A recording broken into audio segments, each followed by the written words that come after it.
반도체 슈퍼사이클, 반도체 공급 부족과 같이 요즘 반도체 관련 뉴스가 하루에도 수십 개씩 쏟아지고 있는데요. 여러분은 반도체에 대해 얼마나 알고 계시나요? 반도체는 종류도 다양하고 관련 기업들도 많은데요. 앞으로 총 2편에 걸쳐서 반도체는 무엇인지 자세히 살펴보겠습니다. 오늘은 첫 번째 시간으로 반도체의 종류와 분류에 대해 알아볼게요. 그럼 시작해볼까요?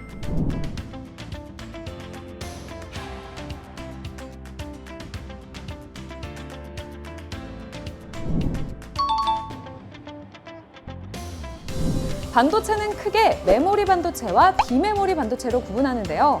이 둘은 무슨 차이가 있을까요? 핵심은 정보를 저장하느냐 혹은 처리하느냐입니다. 메모리 반도체는 정보를 저장하고 기억하는 반도체이고, 비메모리 반도체는 연산과 추론과 같은 정보를 처리하는 반도체죠. 그럼 메모리 반도체와 비메모리 반도체에 대해 구체적으로 알아볼까요?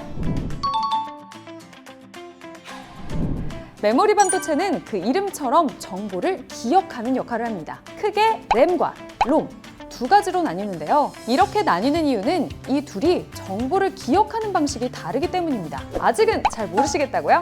지금부터 잘 따라와 보세요.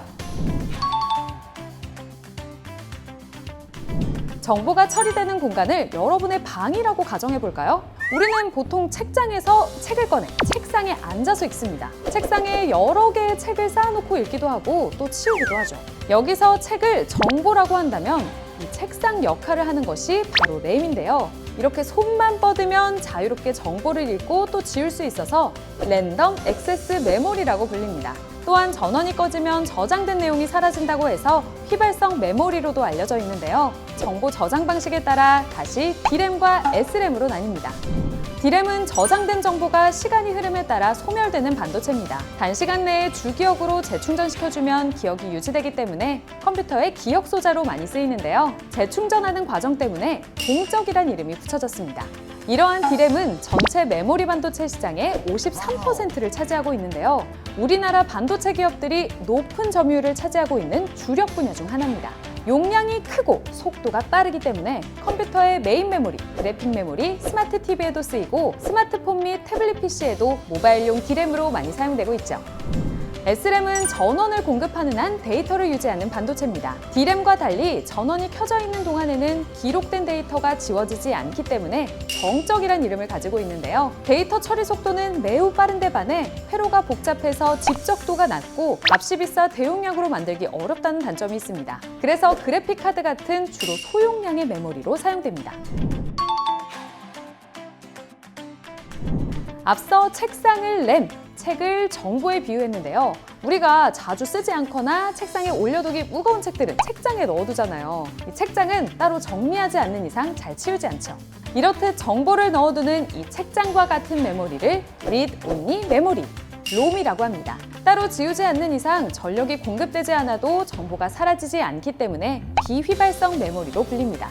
컴퓨터 시스템의 기본 입출력 작업을 담당하는 입출력 시스템이나 은행 ATM 기기를 이용할 때 사용되는 IC카드가 대표적인 사용처입니다. 롬 안에도 다양한 메모리가 있는데요. 그 중에서 주목해야 할 메모리가 바로 플래시 메모리입니다.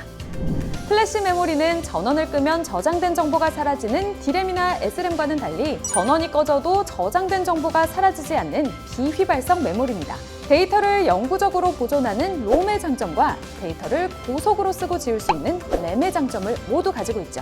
주로 스마트폰, PC의 기억 보조 장치로 활용되며 사물 인터넷, 빅데이터, AI의 발전으로 계속해서 수요가 늘어나고 있습니다. 또한 전력 소모가 적고 충격, 압력, 온도에 대한 내구성도 강해서 SSD에도 사용되죠. 플래시 메모리 안에서도 칩 내부의 회로 형태에 따라 로어와 낸드로 구분되는데요. 이 중에서 낸드를 알아볼까요? 낸드는 전원이 없는 상태에서도 데이터가 계속 저장되는 비휘발성 메모리로 USB와 SSD에 사용하며 메모리 반도체 시장의 43%를 차지하고 있습니다.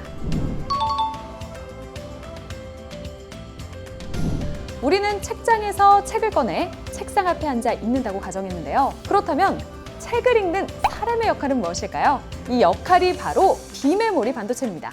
비메모리 반도체는 정보를 저장하는 용도로 사용되는 메모리 반도체와는 달리 정보 처리를 목적으로 제작된 반도체입니다. 시스템 반도체라고도 불리죠. 비메모리 반도체는 주로 전자제품의 두뇌 역할을 하는 칩으로 많이 사용돼서 각종 전자기기에 필수적으로 들어가는데요. 모바일 기기의 중앙 처리 장치인 AP, 컴퓨터의 중앙 처리 장치인 CPU, 디지털 신호를 처리하는 DSP, LED뿐만 아니라 배터리의 전력을 효율적으로 배분하는 전력 관리 칩인 PMIC, 렌즈를 통해 들어오는 빛을 정기적인 영상 신호로 바꿔주는 CMOS 이미지 센서, 디스플레이 드라이버 IC, 통신, 각종 센서 등 다양한 전자제품에서 핵심 역할을 담당하고 있습니다. 그만큼 회로가 복잡하고 종류가 매우 많죠. 비메모리 반도체 시장은 전 세계 반도체 시장에서 70% 이상을 차지하고 있고 우리나라 또한 3대 육성 산업으로 비메모리 산업을 선정할 만큼 중요한 역할로 성장하고 있습니다. 지금까지 반도체의 종류와 분류에 대해 알아봤는데요. 반도체를 이해하는 데 도움이 되셨나요? 반도체 파헤치기 2편에서는 많은 분들이 궁금해하실 반도체 기업의 종류와 역할에 대해 알아보겠습니다. 많은 기대 부탁드리고요. 우리는 2편에서 다시 만나요.